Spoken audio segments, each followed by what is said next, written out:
Vous avez parlé de l'octroi de permis d'exploitation. Aujourd'hui encore, vous parlez d'un permis d'exploitation minière. Et ce jour-là, nous avions évoqué des cas d'exploitation dans le fleuve Comoé, dans la zone de Daoukro. Vous avez indiqué que vous allez mener des investigations. Je voulais savoir aujourd'hui, quelle est la situation? Aujourd'hui, nous avons parlé de permis de recherche. Ce n'est pas du tout la même chose. C'est des permis de recherche donc, qui sont octroyés à un certain nombre d'acteurs économiques qui leur permettent de faire les recherches. Et quand les recherches aboutissent, ils viennent en ce moment solliciter un permis, cette fois, d'exploitation. Bon, donc, ce n'est pas la même chose. Maintenant, le cas que vous évoquez, il n'a absolument rien à voir avec les permis qui sont octroyés par la Côte d'Ivoire, hein, puisque les sources de ce problème-là sont connues. Il s'agit d'exploitants artisanaux. Nous ne pouvons pas dire s'ils sont autorisés ou pas, mais d'exploitants artisanaux qui sont dans un pays proche que vous connaissez, et qui malheureusement déversent dans les eaux d'une rivière qui vient vers la Côte d'Ivoire des produits chimiques, qui rendent nos eaux malheureusement impropres à la consommation. Des discussions sont en cours. Je peux dire que des contacts ont été pris avec la partie ghanéenne, pour ne pas la citer. Des contacts ont été pris. Ah. D'accord. Ben voilà, donc ça ne pouvait pas mieux tomber. Madame la ministre précise qu'une délégation ivoirienne part ce soir même, conduite par elle-même et le ministre des Mines. Et demain, ils rencontreront donc la partie ghanéenne, leurs homologues ghanéens, pour discuter de cette question-là et trouver une solution. C'est une question relative à l'actualité politique, alors qu'on sait que le gouvernement a estimé avoir atteint un niveau satisfaisant sur le chemin de la réconciliation. Il y a les députés au sein d'une alliance, dite du 3 avril, qui remettent la question au centre des débats politiques. Quelle est la position du porte-parole du gouvernement? Tout ce que je peux dire, c'est que la réconciliation, depuis 2011, a fait partie des priorités du président de la République, a fait partie des premières priorités du gouvernement. Le président de la République y travaille quotidiennement, le gouvernement y travaille quotidiennement. Et puis la réconciliation, j'allais dire, qui peut refuser la réconciliation? Tout le monde veut qu'il y ait la réconciliation entre les Ivoiriens. Et tout le monde travaille à cela. Donc nous encourageons tous les Ivoiriens à se réconcilier. Et nous ferons tout en tant que gouvernement pour que les Ivoiriens soient effectivement réconciliés. Preston Broufatente matin. Monsieur le ministre, ma préoccupation est relative aux questions de dégâts causés par les pluies diluviennes. Le gouvernement, une fois de plus, déplore tout ce qui se passe, les morts. Et à la même période, l'année passée, le gouvernement avait déploré les mêmes dégâts, les mêmes morts. Cette année encore, le gouvernement déplore. Ma préoccupation est que les zones qui ont été déguerpies dans les différentes communes, les gens reviennent pour s'installer. Est-ce que le gouvernement travaille un peu avec les mairies afin que les gens ne reviennent pas, pour que chaque fois le gouvernement vienne encore pour déplorer? Il faut qu'il y ait vraiment une synergie d'action entre le gouvernement, les maires, le district, tout ça. C'est un peu ma préoccupation, monsieur le ministre. Si c'est moi qui avais dit ça, vous auriez dit, ben voilà, ils sont dans leur bureau et puis ils font de la théorie. Non, mais vous avez tellement raison. Mais c'est ce que le gouvernement fait tous les jours. Mais il se trouve que quand vous allez déguerpir des personnes qui d'elles-mêmes reviennent s'installer, sachant pertinemment qu'elles prennent des risques à s'installer là où elles sont installées, qu'est-ce que vous n'allez pas mettre un policier derrière chaque habitant dans ce pays? Vous ne pouvez pas poursuivre tout le monde. Moi, je vois, il y a beaucoup de mesures qui sont prises. On souhaite que le gouvernement sanctionne, mais dans tous les pays du monde, il faut savoir que tout part du civisme et tout part de la volonté des populations, de la décision prise par les populations de respecter les lois et les règles. On ne décide pas d'enfreindre les règles et puis qu'est-ce qui va arriver? Bon, qu'on vienne m'arrêter? Non. À partir du moment où il y a une interdiction, ben, on applique l'interdiction. Quand vous savez qu'il y a un texte de loi qui dit de ne pas s'installer à tel endroit, qui dit de ne pas faire telle ou telle chose, ben, il faut éviter de le faire. Ça, tout commence par ça. Tout commence par ça et, j'allais dire, ça semble être le plus facile en réalité. C'est le plus facile. Attendre qu'il y ait un gendarme ou un policier qui vienne vous attraper, c'est, je peux dire, le plus difficile, malheureusement. C'est le plus difficile. Parce que tous les jours, on entend cette question ici. Et le gouvernement a pris tel texte, tel décret sur, par exemple, l'interdiction de fumer dans les lieux publics, de téléphoner au volant. Et cela se fait. Et malheureusement, ceux qui posent la question ici, font cela eux-mêmes. Donc, commençons chacun à son niveau, à éviter de faire ce qui est interdit. Donc, allez s'installer dans un endroit tout en sachant que cet endroit est dangereux, qu'il est interdit de s'installer là, j'allais dire, le gouvernement fera tout ce qu'il peut, mais la vraie difficulté sera de mettre un policier ou un gendarme derrière chacun des 24 millions d'Ivoiriens. Quand il y a de la chicotte, vous êtes les premiers à venir dire ici qu'on s'en prend aux pauvres personnes. Et cette question, nous l'avons déjà entendue ici plusieurs fois. Pourquoi on s'en prend aux pauvres personnes qui n'ont rien? Et ils ont réussi à bâtir une bicoque qu'on va casser.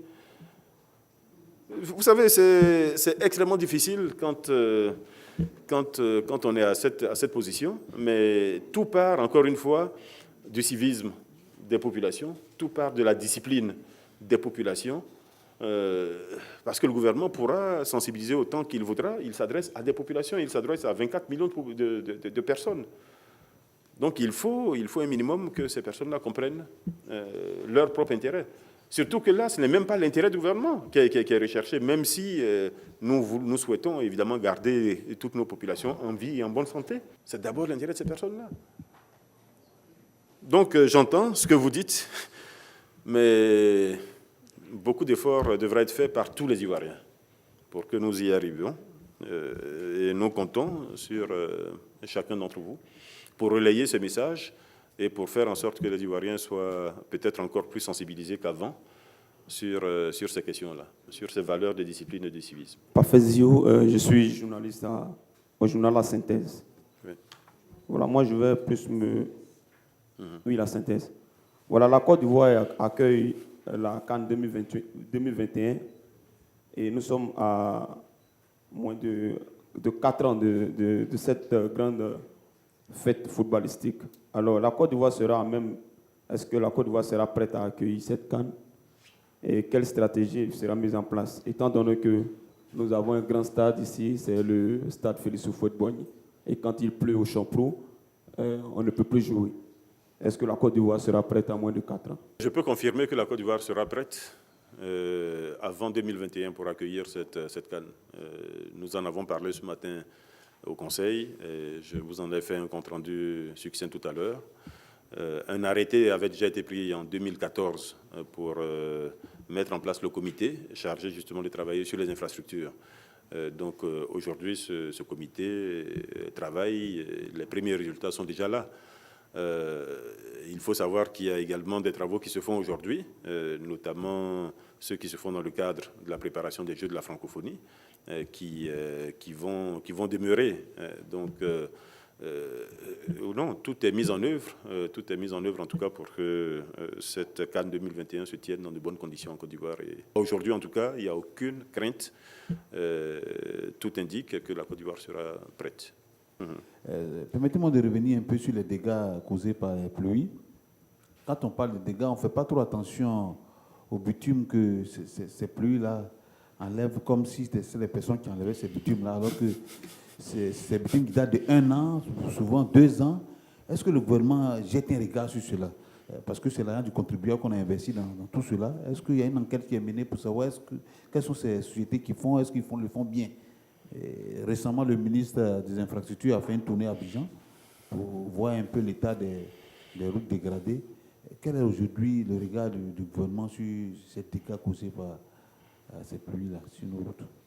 Il y a plusieurs raisons à ces dégâts. Je m'arrêterai peut-être sur les deux qui me paraissent les plus importants, ou les deux qui sont à la portée des actions qui sont menées par le gouvernement. C'est d'abord la qualité des travaux. La qualité des travaux, si vous vous souvenez, il y a 1 mois, 2 mois maximum, nous avons pris une mesure qui était inédite, celle désormais de sanctionner toutes les entreprises qui réalisent ces travaux quand ces travaux ne sont pas conformes au cahier des charges, aux spécifications techniques qui ont été arrêtées avec le gouvernement ivoirien. Ça n'avait jamais été fait, ça, ici. Donc, c'est une mesure qui, désormais, est prise. Des contrôles seront faits régulièrement sur tous les travaux et les entreprises qui sont concernées par cette mauvaise qualité seront sanctionnées. Et comme je l'indique, il y a d'abord les sanctions qui sont prévues par le Code des marchés publics. Et on peut aller, comme je l'indiquais tout à l'heure, jusqu'à l'interdiction d'octroyer à ces entreprises des marchés en Côte d'Ivoire. Donc cela n'avait jamais été fait, nous le faisons désormais. Évidemment, les contrôles seront renforcés. Sur certains travaux, il a été relevé que le contrôle n'a pas été correctement fait. Donc là, la mesure qui avait été prise sanctionne également d'ailleurs les entreprises qui font ces contrôles-là. Donc il y a les entreprises qui réalisent les travaux, mais il y a la possibilité de sanctionner les entreprises qui font ces contrôles. Et quand les entreprises de contrôle sont dirigées par des fonctionnaires, nous l'avons dit, que nous pouvons aller jusqu'à la sanction de ces fonctionnaires-là, et la sanction au plus haut niveau, donc des sanctions administratives prévues contre les agents de la fonction publique. Donc, encore une fois, le gouvernement met tout en œuvre pour que les travaux qui sont réalisés soient de bonne qualité. Cela dit, c'est pour ça que je dis qu'il y a 2 niveaux dans ma réponse. Ça, c'est le premier niveau, donc celui de contrôle, de faire en sorte que les travaux soient conformes.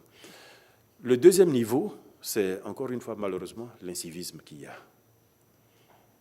C'est l'incivisme qu'il y a. Est-ce que vous savez, par exemple, pourquoi les travaux à Koumassi ne démarrent pas?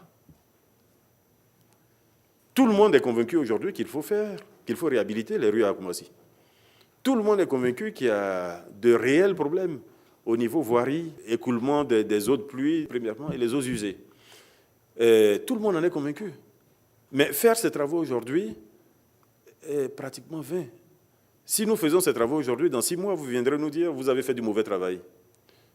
Tout simplement parce que le vrai problème là-bas, c'est arriver à évacuer toutes les eaux qui s'écoulent de partout. Ces eaux, aujourd'hui, elles ne s'évacuent pas. Pourquoi? La raison est simple. Et ça, j'en ai parlé avec les techniciens, c'est pour ça que je me permets d'en parler. La raison est simple. Vous voyez le pont d'Anoumambo, n'est-ce pas? Toutes ces eaux qui sont collectées au niveau de Koumassi doivent arriver là. Il se trouve que cette zone-là est bouchée par des tonnes et des tonnes, des milliers de tonnes, m'a-t-on dit, de déchets solides. On dit, là-bas, vous trouvez l'équivalent de 6 mois de production de déchets par toute la ville d'Abidjan. Donc, évidemment, les eaux bloquent là. Et toutes les eaux qui viennent de Koumassi bloquent là et retournent. Donc, tout travail que vous allez faire aujourd'hui à Koumassi, malheureusement, est voué à l'échec. Dans 6 mois, l'eau rentrera sous la chaussée et évidemment, la chaussée partira. Donc, on accuse le gouvernement de ceci, de cela, mais si nous-mêmes, on contribue à boucher les caniveaux, si nous-mêmes, on continue de jeter des déchets solides dans les caniveaux, on obstrue les voies que, naturellement, l'eau aurait dû prendre, bien évidemment, l'eau, elle prend toutes les autres voies qui s'offrent à elle. Et quand il faut passer sous la chaussée, bien, elle passe sous la chaussée. Et c'est ce qui arrive, malheureusement, un peu partout. Donc, il y a d'abord un gros travail de civisme à faire. Le gouvernement fera sa part, mais dans l'exemple que j'ai pris, il n'est pas normal de trouver là cette quantité de déchets solides, puisque ces déchets auraient dû être normalement enlevés tous les jours par les services qui sont en charge de cela, de collecte des ordures, et traités ailleurs. Mais à chaque pluie, malheureusement, c'est des déchets solides qui continuent de s'accumuler dans cette zone, donc bouchant toute possibilité d'évacuation des eaux qui sont en amont. Voilà les difficultés auxquelles nous faisons face. Bruno Kwasi, pour le compte de la Médiane, dans votre exposé liminaire, vous disiez que le gouvernement va revenir sur pour le déguerpissement des zones à risque.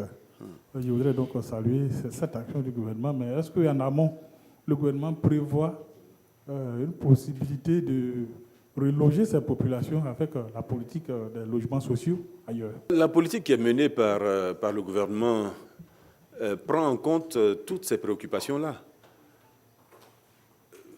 Mais, j'allais dire, on ne vient pas s'imposer sur un site non constructible, interdit, pour ensuite exiger d'être logé. Je pense qu'il faut que tout ça soit bien expliqué aux populations. En même temps que le gouvernement fait ça, le gouvernement met par ailleurs en œuvre d'autres politiques pour améliorer les conditions de vie des populations, pour améliorer leur pouvoir d'achat, pour mettre en place donc cette politique de logements sociaux, etc., etc. Bon, mais malgré tout cela, nous savons qu'un certain nombre d'Ivoiriens ne pourront pas acheter par elles-mêmes un logement. Et donc là, il y a d'autres mesures qui sont prises au niveau, par exemple, de l'encadrement des loyers. Vous en entendrez parler bientôt. Donc, le gouvernement fait sa part. Mais évitons ce qui est interdit. Évitons de nous installer là où nous sommes en danger. Et le gouvernement, chaque fois qu'il pensera qu'un site est dangereux, il n'autorisera pas, premièrement, d'installation là-bas. Et même quand des personnes s'installent, il fera tout pour les informer du danger qu'elles courent et il fera tout pour les sortir de là. C'est ce que le gouvernement fait jusqu'à maintenant. Bonjour, Monsieur le ministre. Je suis Oui. Élisée Bolugou d'Abidjan.net. Oui. Monsieur le ministre, juste deux petites questions. La première, c'est concernant le Conseil national de lutte contre la vie chère. Quand est-ce que ce conseil sera effectif? Et la deuxième, nous avons lu dans la presse en début de semaine une interview du président du PDCI, le président Henri Konan Bédié, et qui a dit que pour 2020, le RHDP avait un candidat et que ce serait le candidat du PDCI. Quel commentaire, monsieur le porte-parole? C'est immédiat. Un décret, une fois qu'il est pris, il est signé par le président, il est tout de suite mis en œuvre. Donc, on peut considérer, dès la signature donc, de ce décret, que le Conseil est mis en place et va commencer à travailler. Donc, cette mesure est immédiate. Pour votre deuxième question, sans, là aussi, aller sur le terrain politique, je répondrai ce que le président lui-même a déjà répondu. 2020, ce n'est pas maintenant. Donc 2020, c'est dans quelques années. Je pense que le président est au travail, il faut le laisser faire son travail. Et surtout, le président travaille au renforcement, à la consolidation du RHDP, il faut le laisser faire ce travail.